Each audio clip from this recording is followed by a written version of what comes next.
Walking போயிட்டு வந்தேன். பசி. மார்னிங் ஃபுட்டு மட்டும் எப்போவுமே ஹெல்த்தியாக எடுத்துக்கணுங்க. இன்றைக்கி நான் எடுக்க போகிற மார்னிங் ஃபுட் என்னென்னு பார்த்தீங்க அப்படின்னா கம்பங்கூழ். இதில் வந்து பார்த்தீங்கன்னா தயிர் ஆட் பண்ணியிருக்கேன், லைட்டாக சால்ட்டு போட்டிருக்கேன். ஏன்னா கம்பங்கூழ் உங்களுக்கு தெரியும் நிறைய பெனிஃபிட்ஸ் இருக்குது. என்னோடய ஸ்க்ரோலிங்கில் வந்து பார்த்தீங்கன்னா அதோட பெனிஃபிட்ஸ் எல்லாம் உங்களுக்கு போட்டிருக்கேன், வாட்ச் பண்ணுங்கள். சூப்பர் டேஸ்ட்டுங்க. நான் எப்பவுமே தொட்டுக்கு வந்து பார்த்தீங்கன்னா ஒரு சின்ன வெங்காயம், வேர்க்கடலை, அகைன் கம்பங்கூழ், கொத்தவரங்காய் வத்தல்,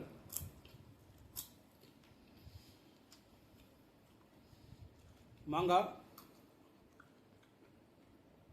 மின்ட்,